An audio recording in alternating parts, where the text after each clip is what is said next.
어느 날 예수님께서 10명의 나병 환자를 고치셨습니다. 그들은 모두 예수님의 말씀대로 제사장에게로 가는 길 가운데에 나병이 깨끗하게 치유되어지는 놀라운 은혜를 경험하는데요.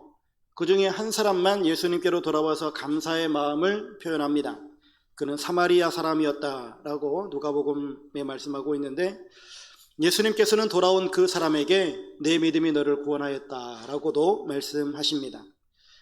세상을 살면서 보니까 서로 돕고 살아가는 모습들이 있습니다. 은혜를 주고받으며 살아가는 것이죠. 은혜를 알면 감사하고요, 또한 갚을 줄도 알아야 하는 것이 인지상정 아닐까요? 그런데 그렇지 못한 경우들도 많습니다. 소위 배은망덕한 일들도 있는 것이죠. 오늘 우리가 읽은 말씀 시편 116편은 지은이가 누구인지, 어떤 배경에서 지었는지 알 수 없습니다. 시의 내용은 저자가 사망에서 생명으로 옮겨지는 구원 체험을 간증하는 그런 내용들입니다.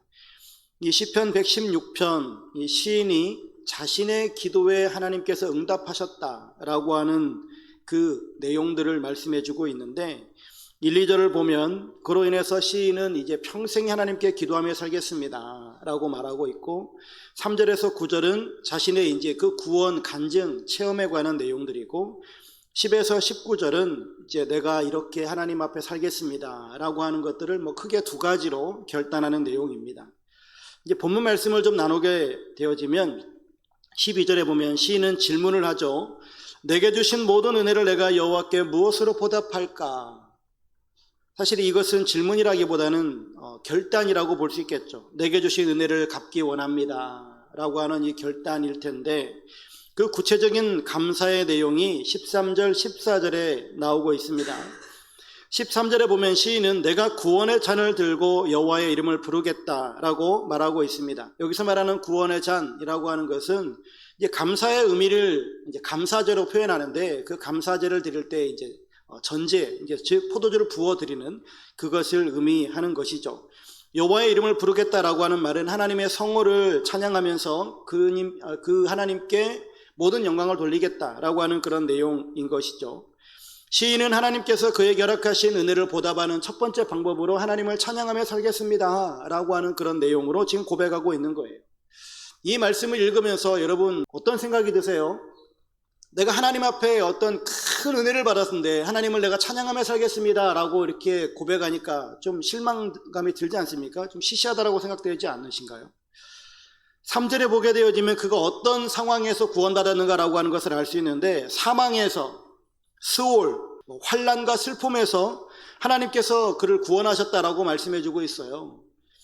이 정도 구원을 받았으면 하나님께 내가 내 전 재산을 드리겠습니다, 내 삶을 하나님께 바치겠습니다, 이 정도는 고백해야 되지 않을까요?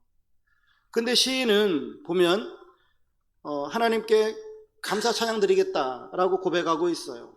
겨우 이렇게 생각이 들어질 수도 있겠다라고 하는 것이죠. 어찌 보면 믿음이 없는 것 같은 사람이 아닐까라고 생각이 들어지기도 해요. 그런데 하나님께서 우리 인생을 창조하신 목적이 무엇인가 라고 하는 것을 생각을 해보면, 이사야 43장 21절에 보면 이 백성은 내가 나를 위하여 지었나니 나를 찬송하게 하려 함이라 라고 말씀하시고 계시거든요. 우리 인생을 하나님께서 창조하신 목적은 하나님을 창조하기 위함이에요. 즉 이 시인이 자신을 구원해 주신 그 하나님 앞에 내가 이제 하나님을 찬송하며 살겠습니다 라고 하는 이 고백은 하나님께서 나를 만드신 그 목적에 맞게 살겠습니다 라고 하는 의미인 것이에요. 어찌 보면 이 하나님을 찬송하며 내가 살겠습니다 라고 하는 이 고백은 하나님 앞에 우리가 드릴 수 있는 최고의 선물이지 않을까 싶습니다. 두 번째 14절에 보게 되어지면 시인은 여호와의 모든 백성 앞에서 나는 나의 서원을 여호와께 갚으리로다 라고 고백합니다. 서원을 갚겠다. 구체적으로 어떤 정황에서 서원을 하였는지는 알 수 없지만 서원을 갚겠다라고 하는 것을 14절, 18절 두 번이나 고백하고 있는데요. 아마도 3절에 말하고 있는 것처럼 사망에서, 스올에서, 환난과 슬픔에서 한 것일 가능성이 크겠죠. 많은 경우 자기가 정말 위급할 때 하나님 앞에 기도하면서 서원하잖아요. 하나님, 나를 여기서 구원해내시면, 나를 여기서 구원해 주시면 내가 이렇게 살겠습니다, 이렇게 하겠습니다라고 하는 경우들이 많이 있지 않습니까? 그런데 하나님의 도움으로 만약에 그 고통이 사라지고 그리고 내가 구원함을 받으면 많은 경우에 그 서운한 것들은 희미해지고 맙니다. 절박할 때야 무엇인들 못 드린다고 하겠어요.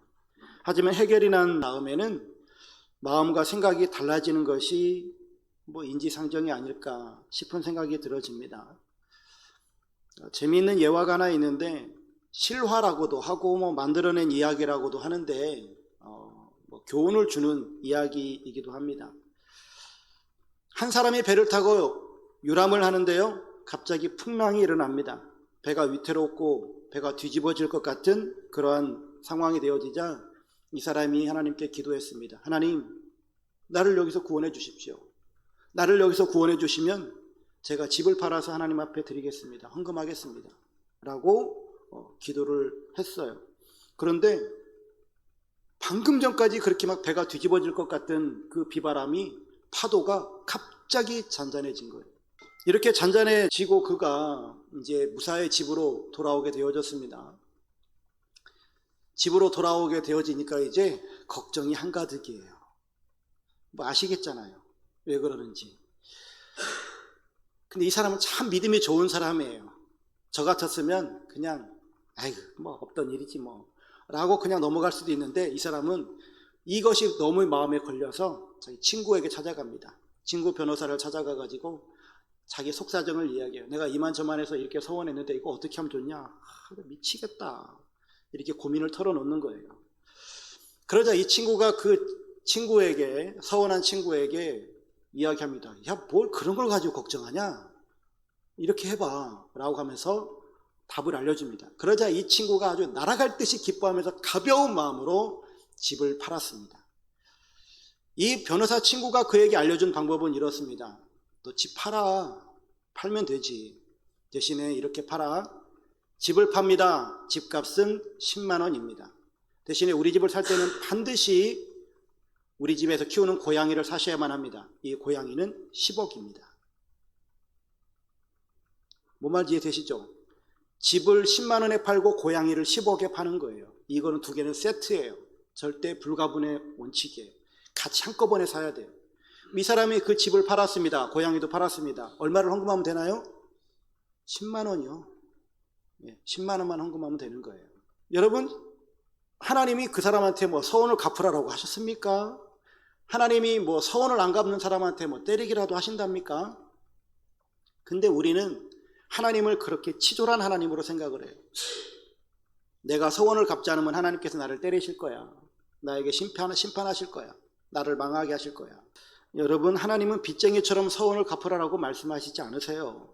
물론 성경에 서원을 갚으라라고 말씀하세요. 왜요? 하나님의 백성이 마땅히 하나님과의 약속, 언약 관계를 맺었다면 약속을 지켜가는 것이 마땅한 도리이니까요. 그래서 함부로 서원해서도 안 되고요. 만약에 서원했다면 그 서원은 반드시 지켜야 하는 것입니다. 가장 작은 서원, 제가 사실 연말이라 오늘 저 앞에다가 2025년도 봉사를 신청하세요 라고 하는 것을 놓을까도 했어요. 그래서 또 내년도 내가 교회 봉사를 이런 거를 하겠습니다. 교회를 청소하겠습니다. 식당을 청소하겠습니다. 화장실을 청소하겠습니다. 내가 올해는 교회에다가 내가 페인트를 한번 칠해보겠습니다.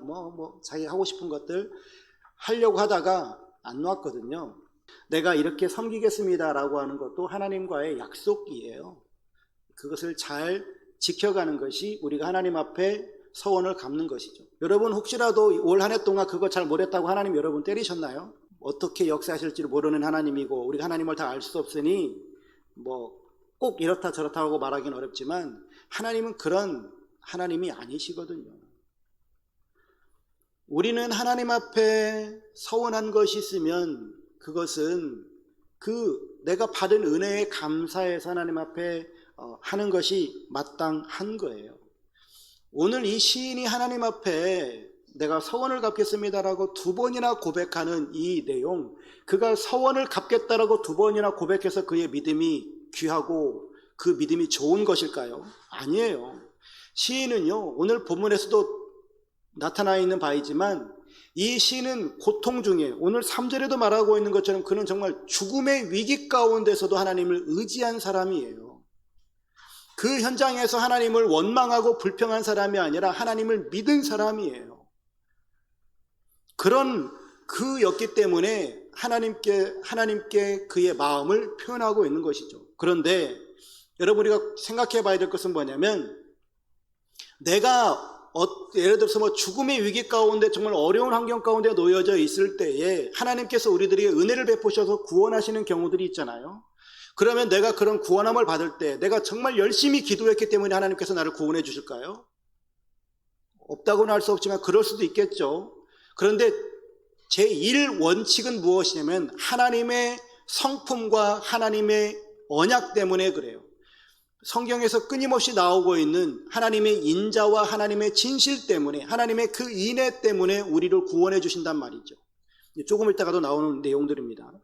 근데 오늘 본문에도 보게 되어지면 20편 116편은 하나님의 성품에 대한 이야기들을 자주 하거든요. 1, 2절에서는 하나님은 기도를 들으시고 응답하시는 분이다라고 말을 해요.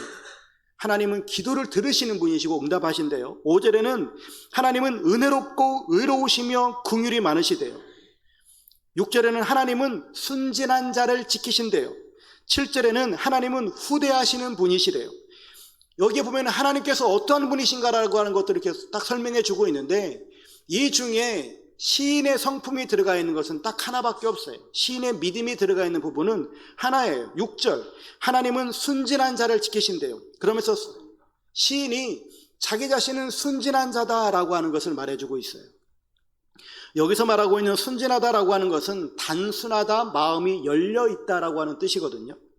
즉 시인은 마음이 순진한 사람, 즉 다른 마음을 먹지 않고 오직 하나님만을 의지하는 단순한 마음을 가지고 있고 하나님께 열린 마음을 먹은 사람이라고 하는 거예요. 내가 어려움에 처해져 있고 내가 죽을 위기에 처해졌을 때 나를 도와줄 사람이 누구인가를 찾아다니고 내가 무엇에 의지해야 이 어려움을 극복할까, 그런 것을 찾아다니고 눈이 돌아가는 사람이 아니라, 내가 이 죽음의 위기 가운데 처했을 때, 나에게 이 어려움이 있을 때 오직 하나님 한 분만을 바라보고 하나님께만 기도하면서 하나님의 은혜를 구했던 그 사람이었다라고 하는 거예요.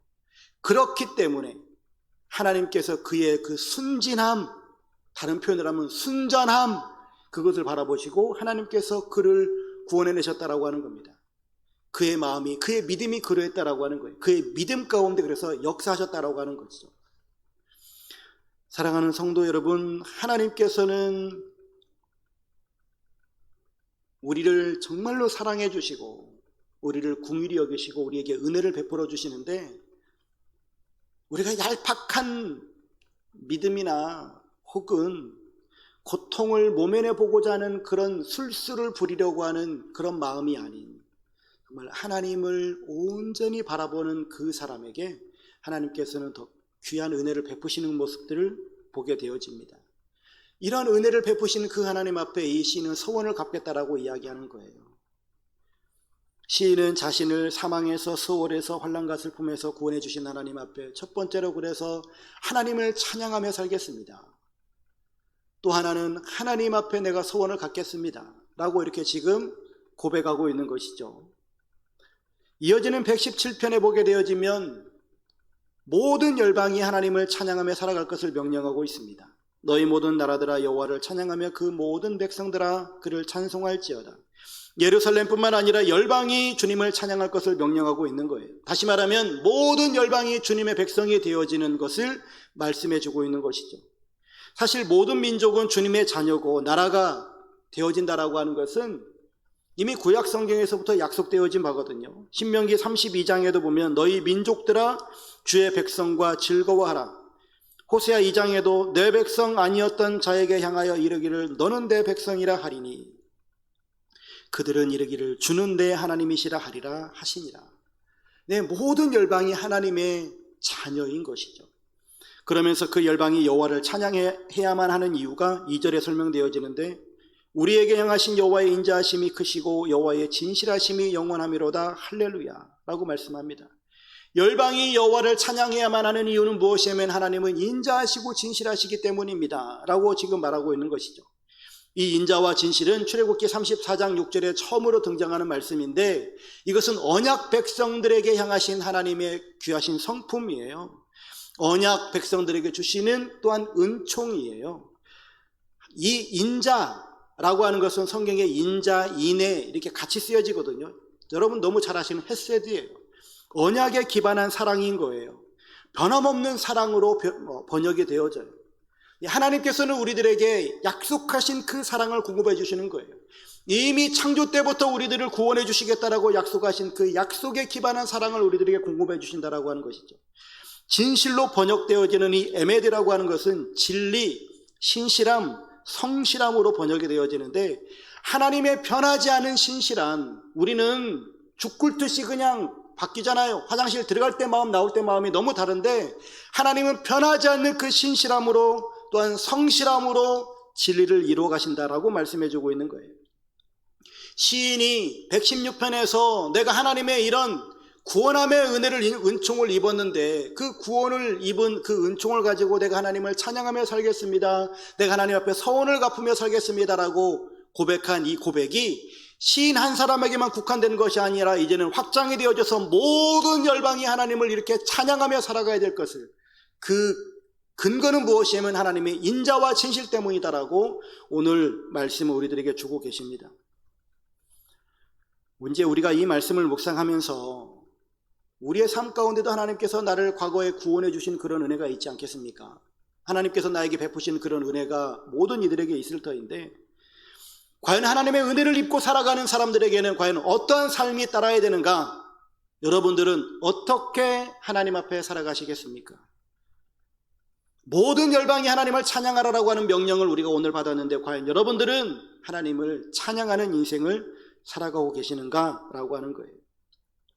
그래서 오늘 이 말씀을 보면서 크게 두 가지라고 설명드렸습니다. 하나님을 찬양하겠습니다. 하나님 앞에 서원을 갖겠습니다. 그런데 오늘 본문 말씀을 이렇게 쪼개고 이렇게 한 절씩 나누게 되어지면 5가지로 볼 수 있을 거예요. 앞에 이제 화면을 보시면 되는데 12절에 보면 내게 주신 모든 은혜를 내가 여호와께 무엇으로 보답할까? 라고 하면서 고백하잖아요. 즉, 네, 하나 더 넘겨주세요. 네. 내가 무엇을 하나님 앞에 내가 하나님 앞에 내가 받은 은혜들을 갚으며 살아갈까? 라고 하는 이 고백은 나의 삶의 목표를 하나님 앞에로 고정하는 겁니다. 내 시선을 하나님 앞에 고정하는 거예요. 내 삶의 목표, 내 삶의 우선순위가 이제는 하나님이십니다.